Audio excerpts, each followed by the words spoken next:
నమస్తే. Welcome to our channel. So, 'Manchu Manoj' 'Manchu Vishnu', 'మంచు' ఫ్యామిలీకి సంబంధించిన వార్తలు మనం ప్రతిరోజు వింటూనే ఉన్నాం. అయితే ఇవాళ శోభా నాగిరెడ్డి జయంతి సందర్భంగా 'మంచు' ఫ్యామిలీ ఆళ్ళగడ్డకి చేరుకునే పరిస్థితులున్నాయి అని చెప్తున్నారు. అయితే 1000 కార్లతో వాళ్ళు వెళ్తున్నారు అన్న సమాచారం ఉంది. అలాగే 'మంచు మనోజ్' ఏమన్నా కొత్త ప్రకటనలు చేసే ఛాన్సెస్ ఉన్నాయి అని అంటున్నారు. ఈ విషయాల గురించే ప్రస్తుతం మనతో పాటు సీనియర్ జర్నలిస్ట్ భరద్వాజ్ గారు ఉన్నారు. వారితో మాట్లాడి పూర్తి వివరాలు తెలుసుకుందాం. నమస్తే సార్. నమస్తే. సార్, 'మంచు మనోజ్' ఇవాళ శోభా నాగిరెడ్డి జయంతి సందర్భంగా 1000 కార్లతో ఆళ్లగడ్డకి చేరుకుంటున్నారు అని అంటున్నారు. అలాగే జనసేనలో కూడా చేరే అవకాశాలున్నాయా? రాజకీయ రంగ ప్రవేశం చేసే ఛాన్సెస్ ఉన్నాయా అని చెప్పేసి అందరూ అనుకుంటూ ఉన్నారు. దీనికి మీరేమంటారు సార్? అంటే అక్కడికెళ్ళి ఏమైనా ప్రకటన చేస్తారా అని అనుకుంటున్నారు? అంటే మనోజ్ రాజకీయాల్లోకి వస్తాడు అనేది చాలా కాలంగా ఉన్నటువంటి ఊహాగానమే.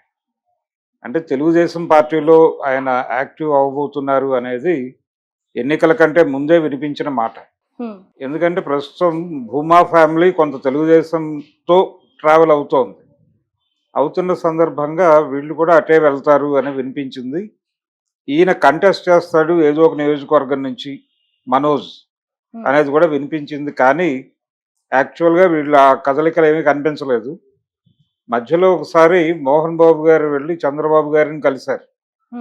అంటే ఒక వెడ్డింగ్ కార్డ్ ఇవ్వడం కోసం, వాళ్ళ ఫ్యామిలీలో ఒక మ్యారేజ్ ఉంది, ఆ మ్యారేజ్కి సంబంధించి వెడ్డింగ్ కార్డ్ ఇవ్వడం కోసం వెళ్ళి చంద్రబాబు గారిని కలిసిన సందర్భంగా కూడా ఇదే స్పెక్యులేషన్ బయటకు వచ్చింది. అంటే వీళ్ళు తెలుగుదేశం పార్టీతో ట్రావెల్ అవ్వబోతున్నారు టోటల్గా. ఇప్పుడు విష్ణు కూడా తెలుగుదేశం పార్టీ వైపే చూస్తున్నాడు. ఆల్రెడీ ఆయన ఈ మధ్య కాలంలోనే వెళ్ళి లోకేష్ని కలిశాడు. అయితే వాళ్ళ కాలేజీ రీఎంబర్స్మెంట్ గొడవలు, ఫీజు రీఎంబర్స్మెంట్ వ్యవహారం ఒకటి ఉంది వాళ్ళకి. నిజానికి గత తెలుగుదేశం హయాంలో వీళ్ళు తెలుగుదేశం పార్టీకి వ్యతిరేకంగా వీధిలోకి వచ్చి మాట్లాడారు. మోహన్ బాబు, విష్ణు, మనోజ్ అందరూ మాట్లాడారు. అప్పుడు కూడా ఫీజు రీఎంబర్స్మెంట్ గొడవే. జగన్మోహన్ రెడ్డికి అనుకూలంగా మారారు, జగన్మోహన్ రెడ్డికి దగ్గరగా ట్రావెల్ అయ్యారు. ఈ ప్రయాణంలో మనోజ్ దూరంగా ఉన్నాడు. అంటే అక్కడ మంచు విష్ణు వైఫ్ అక్కడ దగ్గర ఉండడం వల్ల అలా జగన్ కి ఆవిడ బంధువు కాబట్టి జగన్ కి ఆవిడ బంధువు అవటంతో వీళ్ళు ఆ ఫ్యామిలీతో ట్రావెల్ అయ్యారు. అలాగే చంద్రబాబు గురించిన చాలా సమాచారం మోహన్ బాబు ద్వారా ప్రపంచానికి తెలియజేసే ప్రయత్నం చేశారు వైసీపీ నుంచి. అంటే మోహన్ బాబుకి చంద్రబాబుకి ఒక బంధుత్వం ఉంది. ఆ బంధుత్వంలో భాగంగానే వీళ్ళు వ్యాపార భాగస్వాములు కూడా. హెరిటేజ్ అనేది ప్రారంభించింది మోహన్ బాబు. హెరిటేజ్ డైరీగా చిత్తూరులో ప్రారంభించాడు ఆయన. ఆ తర్వాత అది ఎలా తెలుగుదేశం పార్టీ అంటే పర్టికులర్గా చంద్రబాబు గారి వైఫ్కి ఎలా వచ్చేసింది, అది భువనేశ్వర్ గారి చేతుల్లోకి ఎలా వచ్చింది అనే దానికి సంబంధించి ఆయన అప్పటి వరకు పెద్దగా బయట మాట్లాడేవాడు కాదు మోహన్ బాబు. కానీ వీళ్ళు మాట్లాడించడం మొదలుపెట్టారు. ఇలా మాట్లాడిస్తూ చంద్రబాబు దుర్మార్గుడు అనేది ఎస్టాబ్లిష్ చేయటానికి అంటే నమ్మిన వాళ్ళందరినీ గొంతుకొస్తాడు ఆయన. ఎన్టీఆర్కి వెన్నుపోటు, అలాగే మోహన్ బాబుకి హెరిటేజ్ విషయంలో వెన్నుపోటు, ఇలా ఈ పబ్లిసిటీకి మోహన్ బాబుని బాగానే వాడుకున్నారు వాళ్ళు. మోహన్ బాబు కూడా బలంగా మాట్లాడాడు తనకి అన్యాయం జరిగింది అని. అయితే అదే టైంలో హెరిటేజ్ వెర్షన్ ఏంటంటే మేము పబ్లిక్ ఇష్యూకి వెళ్ళాము. నిజానికి మోహన్ బాబు గారి చేతుల్లో ఉండగా ఆ సంస్థకి ఆ పరిస్థితి లేదు. వీళ్ళు ప్రవేశించిన తర్వాత నెమ్మదిగా దానిలో భాగస్వాములు పెరుగుతూ వచ్చారు, పెట్టుబడులు పెరిగాయి, రీటైల్ రంగంలోకి వచ్చింది, పబ్లిక్ ఇష్యూకి వెళ్ళారు. ఈ పబ్లిక్ ఇష్యూకి వెళుతున్న టైంలో బోర్డు నుంచి అంటే సిగ్నేటరీ పవర్ నుంచి ఈయన్ని తొలగించారు. ఈయన పెట్టిన దానికంటే కూడా దాదాపు 3-4 ఇంతలు అప్పటికే ఈయన పెట్టుబడి వృద్ధి చెందింది. దానిలో అంటే 80 lakhs వరకు వచ్చింది ఈయన పెట్టుబడి. ఈయన పెట్టింది 20 ఎంతో పెడితే అది 80 లక్షల దాకా వచ్చింది అనేది ఒక లెక్క ఉంది అప్పుడు. ఇలా మోహన్ బాబు గారు తెలుగుదేశం పార్టీ నుంచి బయటకు వచ్చి ఈ హెరిటేజ్ గొడవలోనే బయటకు వచ్చేసాడు ఆయన. అంతకుముందు రాజ్యసభ సభ్యుడు కూడా. అయితే మోహన్ బాబు పొలిటికల్ కెరియర్ ప్రారంభమైంది చంద్రబాబుతో, కాంగ్రెస్ పార్టీతో. చంద్రబాబు గారే మోహన్ బాబు గారిని తనకి ప్రచారం చేయమని అడిగాడు ఆ రోజుల్లో. అంటే ఎన్టీ రామారావు గారికి వ్యతిరేకంగా ఆయన తెలుగుదేశం అభ్యర్థి మీద కాంగ్రెస్ అభ్యర్థిగా పోటీ చేశాడు చంద్రగిరి నుంచి. పోటీ చేసినప్పుడు ఆయన తరఫున ప్రచారం చేసింది మోహన్ బాబే. అయితే సినిమా రంగంలో ఎన్టీఆర్‌కి చాలా సన్నిహితుడిని అని చెప్పుకుంటాడు ఈయన మోహన్ బాబు. మోహన్ బాబు గారు. కానీ రాజకీయాల్లో మాత్రం ఆయన ఎన్టీఆర్‌కి వ్యతిరేకంగా చంద్రబాబుకు చంద్రబాబు తరఫున చంద్రబాబు కోసం ప్రచారం చేశాడు. ఈ ప్రచారం జరుగుతున్నటువంటి సమయంలో ఎన్టీఆర్ కూడా కొంచెం నెగిటివ్‌గా మాట్లాడాడు. "ఏంటక్కడ తమ్ముడు" అంటాడు. "ఇక్కడేమో నాకు వ్యతిరేకంగా మాట్లాడుతున్నాడు మోహన్ బాబు" అన్నాడాయన ఆ నియోజకవర్గంలో. పైగా తన అల్లుడి తరఫున ప్రచారం చేస్తున్నాడు మోహన్ బాబు అనేది కూడా ఆయనకు తెలుసు. అందుకని సున్నితంగా మందలించాడు. ఫైనల్‌గా ఎన్నికలో చంద్రబాబు గారు ఓడిపోయాడు. తెలుగుదేశం అభ్యర్థి మీద ఆయన ఓడిపోయాడు. ఆ తర్వాత చంద్రబాబు, మోహన్ బాబు అందరూ కలిసి తెలుగుదేశం పార్టీలోకి వచ్చేశారు. వచ్చిన తర్వాత అక్కడి నుంచి ప్రతి ఎన్నికల్లోనూ ఆయన తెలుగుదేశం పార్టీ తరఫున ప్రచారం చేస్తూనే ఉన్నాడు. ఆయన కృషికి గుర్తించి రాజ్యసభ ఇచ్చారు. రాజ్యసభలో ఉండగానే ఈ హెరిటేజ్ ట్రాన్స్ఫర్ ప్రోగ్రాం జరిగిపోయింది. జరిగిపోయిన తర్వాత ఆయనకి మనస్తాపం కలిగి చంద్రబాబు మీద చాలా తీవ్రమైన విమర్శలు చేసి రాజకీయాల నుంచి నేను వైదొలుగుతున్నానని బయటకు వచ్చేసాడు. అప్పటి నుంచి ఈ కసినంతా, ఈ కోపాన్నంతా వైఎస్ఆర్‌సీపీ ఆయనతో మాట్లాడించే ప్రయత్నం చేసింది. ఓకే. అది అడ్వాంటేజ్‌గా యూజ్ అడ్వాంటేజ్‌గా తీసుకుని. ఇదొక ప్రయాణం జరిగిపోయింది, అయిపోయింది. ఫైనల్‌గా ఇదంతా కంక్లూడ్ అయిపోయిన తర్వాత ఆయన జగన్ తనకి చేసి పెడతాడు అనుకున్న పనులేవి జరగలేదు. హ్మ్. దాంతో వైఎస్ఆర్‌సీపీ పట్ల మౌనంగా ఉండిపోయాడు. 2019లో చాలా యాక్టివ్‌గా ఉన్న మోహన్ బాబే 2024 ఎన్నికలకు వచ్చేసరికి సైలెంట్ అయిపోయాడు. ఆయన ఫ్యామిలీ కూడా సైలెంట్ అయిపోయింది. ఆ టైంలోనే ఆయన చంద్రబాబును కలవటం జరిగింది.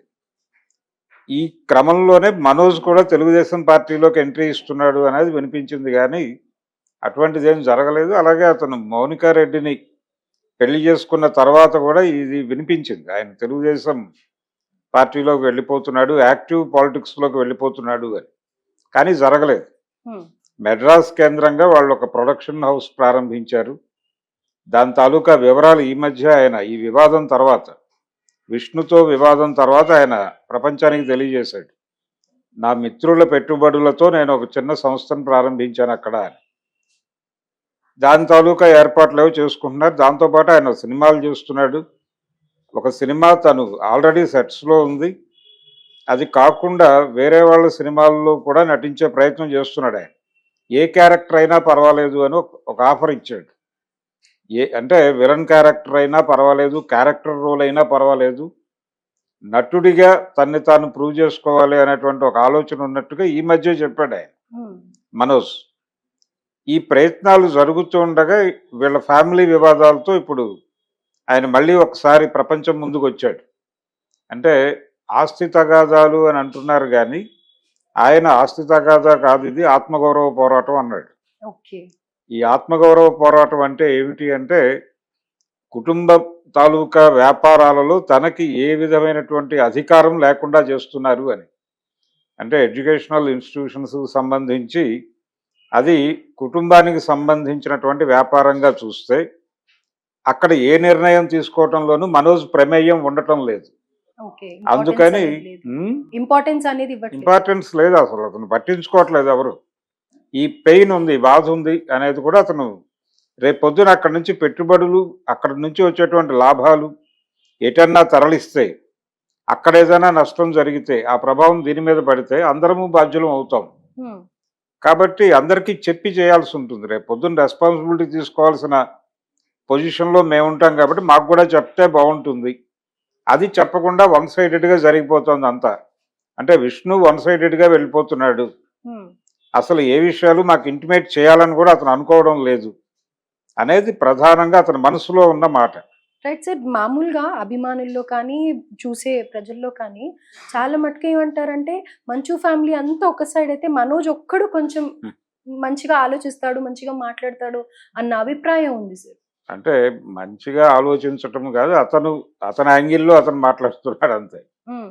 అంటే మొదటి నుంచి అతను కొంచెం విడిగానే ఉంటున్నాడు. ఆ ఫ్యామిలీకి కొంత విడిగానే ఉంటున్నాడు. ఫిల్మ్ నగర్‌లో విడిగా ఆయన ఒక ఆఫీస్ పెట్టుకొని, ఆయన వ్యవహారాల వరకు అక్కడి వరకు పరిమితమై ఉంటున్నాడు తప్ప, ఏ రోజున నాకిది కావాలనో, లేకపోతే ఇది చేయాలనో ఆయనెప్పుడు డిమాండ్ చేయలేదు. డిమాండ్ చేయలేదు, ఘర్షణలకి కూడా దిగలేదు. హ్మ్. కానీ మొన్న జరిగిపోయింది. అంటే పూర్తిగా సఫకేట్ చేశారు వాళ్ళని. సఫకేట్ చేసిన తర్వాత అతను బరస్ట్ అయ్యాడు. బరస్ట్ అయ్యి తండ్రి విష్ణు చేతుల్లో కీలుబొమ్మగా మారిపోయాడు అనేది అతని ఆరోపణ. హ్మ్. అందుకని మోహన్ బాబు గారి మీద ప్రెజర్ పెట్టడం మొదలుపెట్టాడు.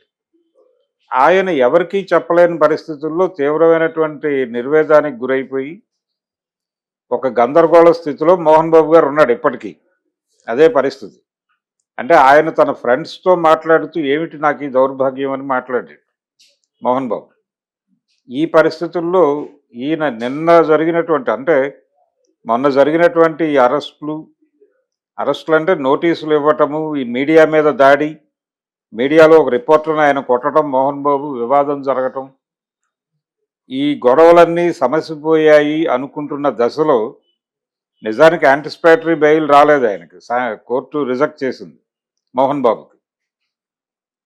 24 వరకు టైం ఉంది కదా అనే ఉద్దేశంతో ఆయన ఆ వెసులుబాటుని ఎంజాయ్ చేస్తున్నాడు. హ్మ్. 24 విచారణకు వెళ్ళిన తర్వాత ఆయన అరెస్ట్ చేయరని గ్యారంటీ లేదు ఈ కేసులో. హ్మ్. ఆ అరెస్ట్ నుంచి పక్కకి రావడం కోసం ఆయన వెళ్ళి ఆ రిపోర్టర్ని కలిసి సారీ చెప్పాడు ఓకే. ప్రత్యక్షంగా. చెప్పాడు, కానీ అతను యాక్సెప్ట్ చేసినట్టుగా ఎక్కడ మాట్లాడలేదు. నాకు కాదు, జర్నలిస్ట్ లోకానికి మీరు సారీ చెప్పాల్సి ఉంటుంది అన్నాడు అతను. ఇంకా అది తేలలేదు.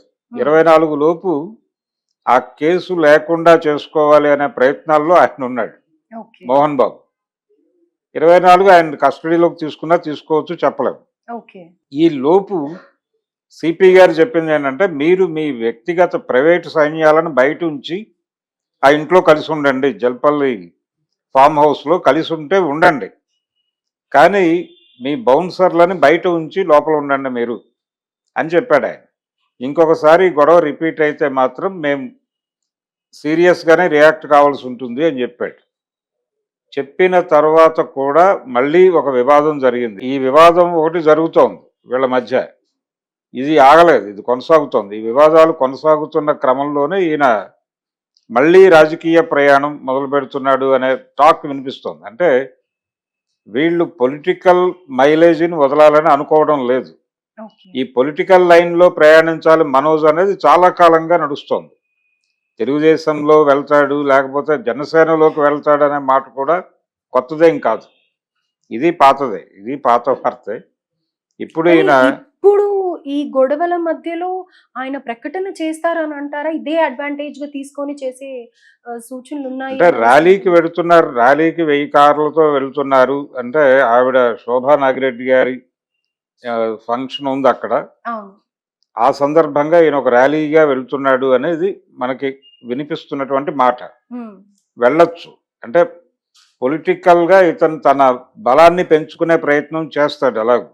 హుహు. అవసరం ఇప్పుడు అతనికి. అంటే రాజకీయ పరమైనటువంటి ఒక దన్ను అవసరం. ఎందుకంటే తను ఒక పోరాటంలో ఉన్నాడు.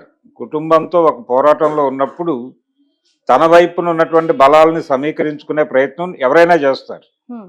అందులో భాగంగానే అది ఎలాగూ పొలిటికల్ ఫ్యామిలీనే, భూమా ఫ్యామిలీ. అవును. సో ఆ ఫ్యామిలీకి ఉన్నటువంటి ఆ పొలిటికల్ మైలేజ్‌ని తను వినియోగించుకునేటువంటి ప్రయత్నం చేస్తాడు. కానీ సార్ అక్కడ మౌనికకి కానీ, అఖిల ప్రియకి కూడా సంబంధాలు సరిగ్గా లేవు అని వినిపిస్తున్నాయి కదా! విభేదాలున్నాయి. మరలాంటప్పుడు విభేదాలు ఉన్నప్పటికీ ఆవిడ మొన్న ప్రెస్ మీట్‌లో సీరియస్‌గా ఒక వార్నింగ్ ఇచ్చింది మోహన్ బాబు ఫ్యామిలీకి. హ్మ్. అంటే నా చెల్లి జోలికొస్తే మాత్రం ఊరుకోము ఓకే. అని చెప్పింది ఆవిడ. ఆ వార్నింగ్ ఇవ్వటంలోనే మా ఇంట్లో గొడవలు మా ఇంట్లో ఉండొచ్చు. అది హ్మ్. అక్కడ వరకే. కానీ బయట వాళ్ళు మా జోలికొస్తే, మాలో ఎవరి జోలికొచ్చినా మేమందరం రియాక్ట్ అవుతాం అన్న టైప్‌లో ఆవిడ ఒక వార్నింగ్ ఇచ్చారు. ఓకే. కాబట్టి క్లియర్‌గా ఒకటుంది అక్కడ. ఇప్పుడు వెళ్తున్నప్పుడు వెళ్ళి అక్కడ అఖిలప్రియ గారితో కూడా మాట్లాడతారు వీళ్ళు. ఈ కుటుంబ తగాదాలు మొత్తం అక్కడ వివరిస్తారు. వివరించిన తర్వాత ఇతనికి ఒక రాజకీయ దన్ను ఉంది అనేది ఒక కల్పిస్తే గనక అతనికి అడ్వాంటేజ్ అవుతుందని ఆవిడ కూడా అనుకోవచ్చు. అఖిలప్రియ అనుకోవచ్చు, ఇంకా ఫ్యామిలీకి సంబంధించి బ్రహ్మానందరెడ్డి వీళ్ళందరూ ఉన్నారు రాజకీయాల్లో ఇప్పటికీ. వీళ్ళందరూ కలిసి కూర్చుని ఒక నిర్ణయం, అంటే ఇప్పుడు మోహన్ బాబు గారి ఇంట్లో జరిగిన గొడవల తాలూకా వ్యవహారాలన్నీ ఆళ్లగడ్డలో చర్చించి ఒక నిర్ణయం తీసుకునే అవకాశం ఉంది. ప్రకటన అంటున్నారు మీరు, అంటే రాజకీయ ప్రకటన ఏదో చేయబోతున్నాడు అని. రాజకీయ ప్రకటన చేయాలా వద్దా అనేది కూడా ఆ మీటింగ్లో డిసైడ్ అవుతుంది, వాళ్ళ ఫ్యామిలీ మీటింగ్లో డిసైడ్ అవుతుంది. ఇప్పుడు మంచు ఫ్యామిలీ నుంచి మనోజ్ బయటకు వచ్చి భూమా ఫ్యామిలీతో కలిసి కూర్చుని తన భవిష్యత్తును డిజైన్ చేయబోతున్నాడు. అతను పొలిటికల్గా యాక్టివ్ అవ్వాలి అనుకుంటే ఒక ప్రకటన ఇస్తాడు, లేకపోతే ఏదో ఒక పార్టీకి ఆయన ప్రచారకర్తగా ఉండొచ్చు. ప్రస్తుతానికి ఏదో ఒక పార్టీలో చేరతాడు. చేరటం అనేది అనివార్యం. అది జనసేనలో ఏమన్నా ఛాన్సెస్ ఉన్నాయా? జనసేనలో కూడా అవకాశం ఉంది. జనసేనలో కూడా వీళ్ళ వేళ్ళు ఉన్నాయి, ఆల్రెడీ వేళ్ళు ఉన్నాయి కాబట్టి జనసేనలోకి వెళ్ళే అవకాశము ఉంది. తెలుగుదేశం పార్టీతో ఆల్రెడీ ఆవిడ ఉన్నారు కాబట్టి అటువైపు అయినా వెళ్ళొచ్చు. ఇతనికి తెలుగుదేశంతోనూ వచ్చిన ఇబ్బంది లేదు, జనసేనతోనూ వచ్చిన ఇబ్బంది ఏం లేదు. పైగా ఇప్పుడు కూటమి ప్రభుత్వం నడుస్తోంది అక్కడ. అందుకని తను చాలా కాన్షియస్గా పొలిటికల్ ఏరియాలో కొంత స్పేస్ కోరుకుంటున్నాడు. అతనికి ఆ మేరకు వాళ్ళు అవకాశం కల్పించే పరిస్థితి అయితే ఉంది. మనోజ్ని అకామిడేట్ చేస్తారు. వాళ్ళు ఎలా అకామిడేట్ చేస్తారు, ఎక్కడ అకామిడేట్ చేస్తారు అనేది వాళ్ళ మీటింగ్ తర్వాత కానీ తెలియదు. తెలుగుదేశం పార్టీలో చేరినా అతనికి వచ్చిన ఇదేం లేదు. వాళ్ళు డెఫినెట్గా జనసేన తెలుగుదేశం కలిసే ఉన్నాయి కాబట్టి ఇప్పుడు అతనికి వచ్చిన ప్రమాదం ఏం లేదు. అయితే తెలుగుదేశం పార్టీతో సఖ్యంగా ఉండాలని వీళ్ళు అనుకుంటున్నారు, విష్ణు అనుకుంటున్నాడు, మోహన్ బాబు గారు కూడా అనుకుంటున్నాడు. తిరిగి చంద్రబాబుతో ఒక రిలేషన్ మెయింటైన్ చేయాలి, తద్వారా తన విద్యా సంస్థల తాలూకా ఇబ్బందుల నుంచి బయటపడాలి అని ఆయన అనుకుంటున్నాడు మోహన్ బాబు. అదే ఆలోచన విష్ణుకు కూడా ఉంది. అందుకనే వెళ్ళి కలిసి వచ్చాడు ఆయన లొకేషన్. సో వీళ్ళు మళ్ళీ అందరూ కలిసి తెలుగుదేశం పార్టీలోకే వెళితే ఈ గొడవలు ఎలా సెటిల్ చేయాలనేది తెలుగుదేశం పార్టీ పంచాయతీగా మారుతుంది. జనసేనలోకి వెళితే కూటమి పంచాయతీగా మారుతుంది. సో అంటే వీళ్ళ ఇంటి వివాదాలు ఇక్కడితో సమసిపోతాయా, లేకపోతే అది ఏ రేంజ్కు పెడుతుంది, ఎవరు సెటిల్ చేయగలరు? రకరకాల పేర్లు వినిపించినాయి. రజనీకాంత్, చిరంజీవి వీళ్ళందరూ ఇన్వాల్వ్ అయ్యి ఇది పరిష్కారం చేస్తే బాగుంటుంది అని కొంతమంది మోహన్ బాబు గారి అభిమానులు మాట్లాడుతున్నారు బయట. కానీ ఎవరు ఆ ఏరియాకి వెళ్ళి అది సెటిల్మెంట్ భుజానేసుకునే పరిస్థితుల్లో లేరు. ఎందుకు వచ్చిన గొడవ అన్నట్టుగానే ఉన్నారు. వీళ్ళు తెలుగుదేశం పార్టీలో చేరితే తెలుగుదేశం పార్టీ కూడా అదే అనుకోవచ్చు. తెలుగుదేశం నాయకత్వం ఆమోదించాలి ఇతని ప్రవేశాన్ని. ఇతను ఎంటర్ అయితే ఈ పంచాయతీని పట్టుకొస్తాడు మన దగ్గరికి, మోహన్ బాబును కూర్చోబెట్టి మాట్లాడాల్సి వస్తుంది. మనం ఇది చేయగలము అనుకుంటే ఇతన్ని హ్యాండిల్ చేస్తారు, లేకపోతే నో చెప్పే ఛాన్సెస్ కూడా ఉన్నాయి తెలుగుదేశం నుంచి. అలాగే జనసేనలో కూడా అదే పరిస్థితి. అంటే మోహన్ బాబుని హ్యాండిల్ చేయటం అనేది ఇక్కడ క్వశ్చన్గా మారుతుంది. అంటే ఈ పంచాయతీని తమ పంచాయతీగా మార్చుకుని సెటిల్ చేయాల్సిన బాధ్యత ఉంటుంది. ఇతన్ని తీసుకుంటే జనసేన తీసుకున్నా లేకపోతే తెలుగుదేశం తీసుకున్నా ఇతనికి సపోర్ట్గా నిలబడాలి.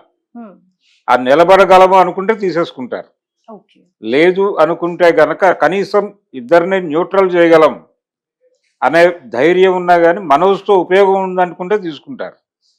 మనోజ్ తమకు ఉపయోగపడతాడు, ఇతనికి ఇమేజో లేకపోతే మరొకటో తమ పార్టీకి ప్లస్ అవుతుంది అనుకుంటే డెఫినెట్గా తీసుకుంటారు. అదేమిటి అనేది వీళ్ళ మీటింగ్లో ఈరోజు ప్రకటన చేస్తాడని నేను అనుకోవడం లేదు. ఈరోజు చర్చ జరుగుతుంది అంతే. ఈ చర్చల తర్వాత వీళ్ళు పార్టీల అధినాయకులతో మాట్లాడాలి. అది తెలుగుదేశం అయినా జనసేన అయినా వాళ్ళు అక్కడి నుంచి గ్రీన్ సిగ్నల్ ఇస్తే తప్ప ఈ ప్రవేశం జరగదు. వీళ్ళు అనుకున్నంత మాత్రాన కాదు అని అనేసి అంటారు. అవదు, అక్కడ ఆ ప్రయత్నం జరగాలి. ఆ ప్రయత్నానికి ఈరోజు ఏమైనా ఆయన అంకురార్పణ చేస్తాడేమో చూద్దాం. సో అఖిలప్రియని కలిసి ఈ డిస్కషన్స్ అయితే జరుగుతాయి. దాని తర్వాత పార్టీలో ముఖ్యమైన వాళ్ళు డెసిషన్ ని